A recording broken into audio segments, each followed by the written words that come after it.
Thousands of reservists have signed declarations vowing not to continue reporting for duty if the judicial overhaul legislation was passed.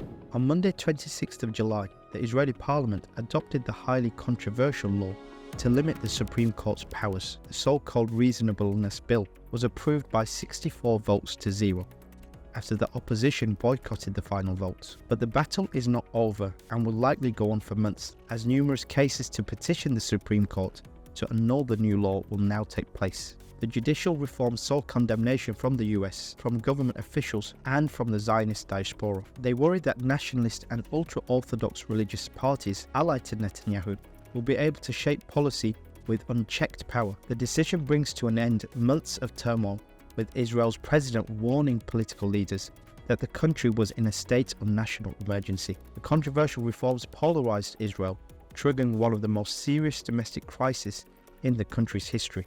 Hundreds of thousands of demonstrators took to the streets every week since the start of the year in protest at what they saw as an attack on democracy.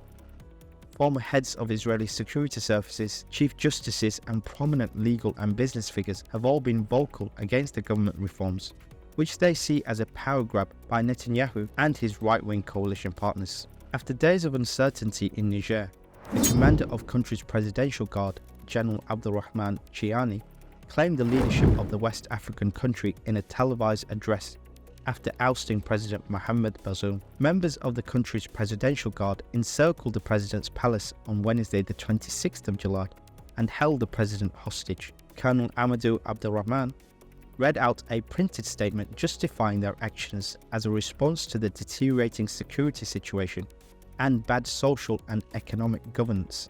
Colonel Abdurrahman was flanked by the Deputy Military Chief of Staff as senior members of the National Guard and Presidential Guard. The day after the coup, the country's military formally backed the takeover, saying that it was necessary to avoid strife between branches of the country's security forces. West Africa has seen numerous coups recently, in Mali, Burkina Faso, Guinea and Niger, as US-trained soldiers, under the guise of fighting terrorism, have undertaken coups. Niger has been subjected to 4 military coups since gaining independence from France in 1960. The president had recently begun making changes in the ranks, pushing out the army chief of staff and forcing some other top generals into retirement. Russian President Vladimir Putin said his country and African leaders attending a summit in St. Petersburg have agreed to promote a multipolar world order and fight neocolonialism, as he offered debt write-offs and grain to new allies. Russia's attention to Africa is steadily growing, Putin said on Friday the 30th at the end of the 2-day summit.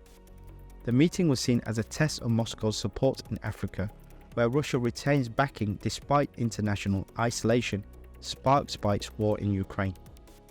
Representatives of 49 countries, including 17 heads of state, attended the summit in St. Petersburg. Participants signed a joint declaration that called for the establishment of a more just, balanced and stable multipolar world order, firmly opposing all types of international confrontation in the African continent. The fact that only 17 heads of African states attended this year, less than half of the 43 heads of state that attended in the 2019 conference, how little Russian influence is in Africa. Moscow has been a notable provider of low-cost, low-sophisticated weapons to Africa for nearly 60 years. During the Cold War, Russia supported the various rebel groups and regimes across Africa in an attempt to compete with Western influence. But today, Russia's direct involvement in Africa is nowhere near where it was during the Cold War era, and it would appear it's Russia that needs Africa, rather than Africa needing Russia.